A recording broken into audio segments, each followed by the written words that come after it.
मैं चाहांगी कि ACT1 के बारे में सर समझना दसन क्योंकि काफ़ी लोगों ने इस योगदान पाया और कई लोगों ने मंथली ही डायरेक्ट जी पेमेंट्स है वो करने का सोचा है ताकि बच्चों को ट्रीटमेंट मिल सके।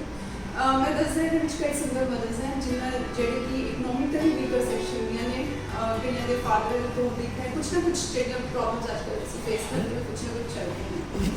सो गगन सर मैं चाहूँगी ਤੁਸੀਂ ACT1 ਦੇ ਬਾਰੇ ਜੋ ਅਸੀਂ ਤੁਸੀਂ ਚਲਾ ਰਹੇ ਹੋ ਜੀ ਉਹਦੇ ਬਾਰੇ ਥੋੜੀ ਡਿਟੇਲ ਦੱਸੋ। Hello everyone. ACT1 is basically Association for Children with Type 1 Diabetes. Type 1 Diabetes क्या होती है इसके बारे में भी आपको डॉक्टर साहब हमारे साथ बैठे हैं वो बताएंगे। बट ये जो एसोसिएशन है इस एसोसिएशन को 3 साल हो गए और हम लोग कोशिश कर रहे हैं कि जितने भी बच्चों की हम मदद कर सकें हम कर रहे हैं। बट अगेन एक बच्चे का monthly cost around 3 to 4,000 rupees हमें पड़ता है, तो हम मैक्सिमम कोशिश करते हैं कि जितने ज़्यादा बच्चों को हम हेल्प कर सकें। जो ये एसोसिएशन है बेसिकली जो भी बच्चे यहाँ के टाइप 1 जो बच्चे हैं उनके पेरेंट्स हैं या वो खुद हैं जो इसमें हैं, तो मैं एज ए वॉलंटियर काम करता हूँ। मैं कोशिश करता हूँ कि इनको जितना मैं हेल्प कर सकूँ। तो thank you very much the and everyone who really donate किया जिन्होंने भी बहुत अच्छा लगता है। एंड हम आगे बात करेंगे अभी डॉक्टर साहब से, ये आपको सारा बताएंगे कि क्या है type 1 diabetes. I am sure कि बहुत से लोगों को पता ही नहीं है कि सबको ये पता है कि एक डायबिटीज़ होती है जो कि चाचा जी को मामा जी को है, लेकिन जो टाइप 1 डायबिटीज़ है ये किसी को भी हो सकती है किसी भी एज में, right. Thank you sir. So ਜਦੋਂ ਤੱਕ ਮੈਂ ਪੋਸਟਰ ਪਾਇਆ ਕਿ we going live with doctor Naresh, so ਮੈਨੂੰ ਕਾਫੀ ਕੁਐਸਚਨਸ ਆਏ ਹੋਏ ਸੀਗੇ ਮੇਰੇ ਫਰੈਂड्स ਦੇ ਜਾਂ ਜਿਹੜੇ ਵੀ ਵਿਊਅਰਸ ਸੀਗੇ ਜਿਹੜੇ ਕਿ ਜਾਣਨਾ ਚਾਹੁੰਦੇ ਸੀ ਇਹਦੇ ਬਾਰੇ। ਸੋ ਸਾਰੇ ਕੁਐਸਚਨਸ ਦੇ ਜਵਾਬ ਦੇਣਾ ਤਾਂ ਅੱਜ ਪੋਸੀਬਲ ਨਹੀਂ ਹੋਏਗਾ, ਪਰ ਹਾਂ ਅਸੀਂ ਸਰ ਤੋਂ ਟਾਈਮ ਦਿੱਤਾ ਹੈ। Thank you sir. Rakesh sir ਤੁਸੀਂ ਸਾਨੂੰ ਅੱਜ ਦਾ ਟਾਈਮ ਦਿੱਤਾ। ਅਸੀਂ ਚਾਹਾਂਗੇ ਕਿ ਅਸੀਂ ਜਿੰਨਾ ਕੁ ਮਤਲਬ ਕਿ ਮੈਕਸਿਮਮ ਮੈਂ ਕੁਐਸਚਨਸ ਤੁਹਾਡੇ ਵੱਲੋਂ ਪੁੱਛ ਸਕਦੀ ਹਾਂ ਵਿਊਅਰਸ ਵੱਲੋਂ ਉਹ ਮੈਂ ਜ਼ਰੂਰ ਪੁੱਛਾਂਗੀ। सो सर मैं वेलकम पहले तो thank you so much. Thank you आपका।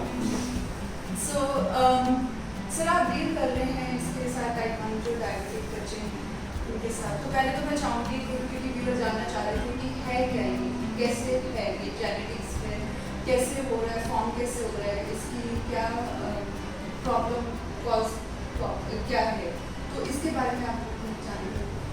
जी, डायबिटीज़ हम सबको पता है, शुगर जिसको आम भाषा में बोलते हैं। डायबिटीज़ एक्चुअली अगर हम मेडिकली बात करें तो काफ़ी किस्म की है।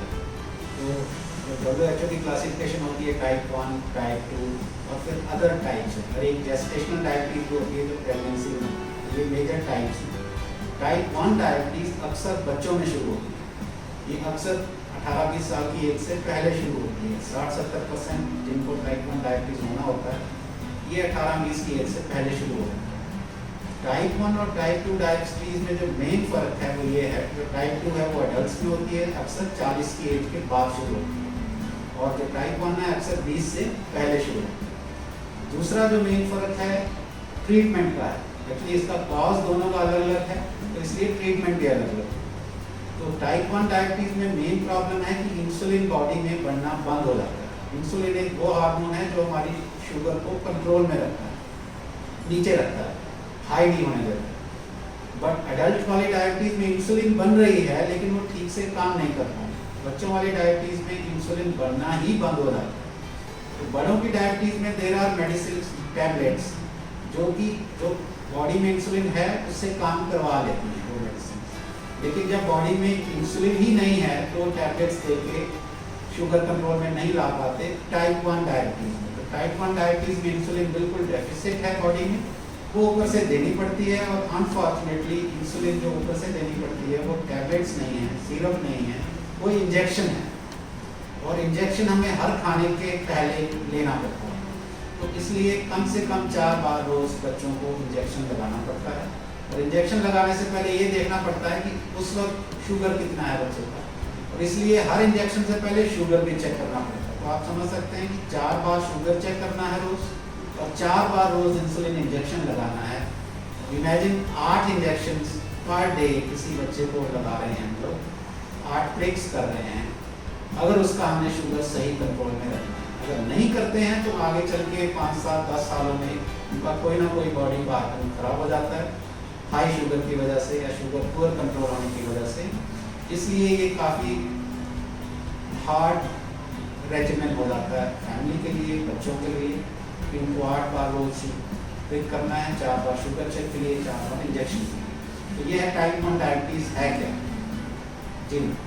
सर जैसे हम लोगों को थोड़ा सा भी इशू हो, जैसे हम रनिंग कम्युनिटी में हैं या नॉन रनर्स में हैं, थोड़ी सी कोई इंजरी होती है ना माइनर, तो हम साइकोलॉजिकली बहुत डिस्टर्ब होते हैं। हमें ऐसे लगता है कि ज़िंदगी बस अब रुक गई है, आज हमारी रन नहीं हुई है, हमारा वर्कआउट नहीं हुआ, हम ये नहीं कर पाए। तो आप हमें थोड़ा बताएंगे, गाइड कर सकते हैं कि ये साइकोलॉजिकली बच्चों कैसे इसको डील कर रहे हैं, आप कैसे हेल्प कर रहे हैं या हम लोग कैसे हेल्प कर सकते हैं एज ए सोसाइटी। जी, तो आप समझ सकते हैं, आई थिंक सुन के ही लगता है कि रोज़ 8 नेगेटिव पिक्स होने हैं, तो इस पर सीधा सीधा टॉल बच्चे की साइकोलॉजी पे पड़ता है। तो हमने इनफैक्ट एक स्टडी भी की है, करीब 100 बच्चों को हमने प्रॉपर एसेस किया था कि उनको साइकोलॉजिकल स्टेट क्या है बच्चों में, जिनको 1-2 साल हो गए डायबिटीज़ को, साइकोलॉजिकली वो कैसे हैं। तो देर आर डिफरेंट टूल्स की उनका साइकिक असेसमेंट का। तो हमने देखा था एटलीस्ट 100 में से 20 बच्चों को कोई ना कोई साइकोलॉजिकल प्रॉब्लम है। तो ये हमने स्टडी करके भी देखा है पब्लिश आर्टिकल्स में।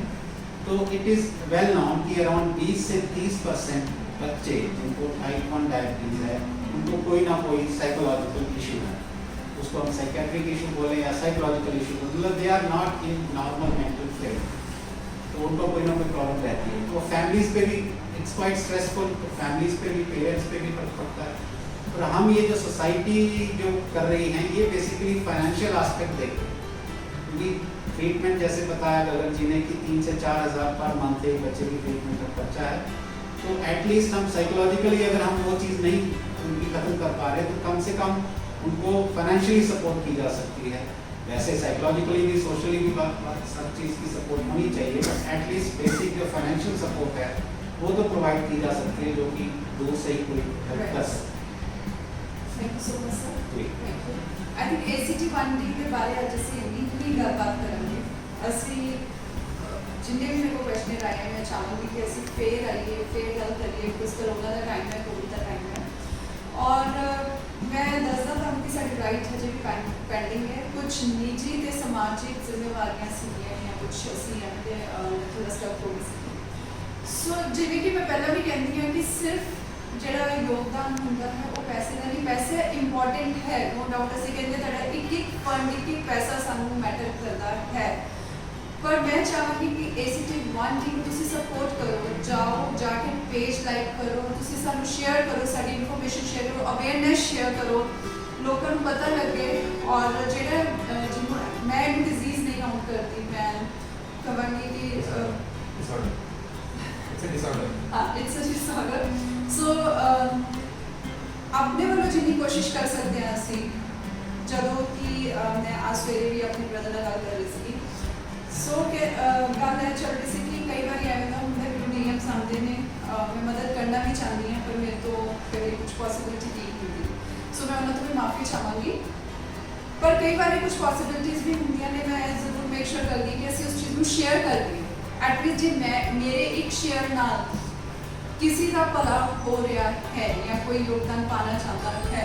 और मैं तो मैं भी दसना चाहूँगा कि जब असी इस राइड बारे या इस फंड रेजिंग बारे अनाउंस किया था, UK तो USA तो अपने ही कुछ रिलेटिव जो कि मैंने नहीं पता सी उन्होंने बच्चे टाइप 1 डायबिटीज का सफ़र कर रहे ने, और उन्होंने मैसेजेस आने शुरू हो गए। सो असी कभी भी लेट नहीं होंगे जिंदगी के विच। मैं चाहांगी तुसी ACT 1D ਜਿਹੜਾ पेज है FB पे, इंस्टा पे फॉलो करो। जे तुसी फंड दे सकते हो, जो भी योगदान, अपनी दुआवां, अरदास, सब कुछ मैटर करता है, इस वक्त सब कुछ मैटर करता है। सो तुसी प्लीज़ साढ़े नाल खड़े हो, योगदान पाओ। असी बहुत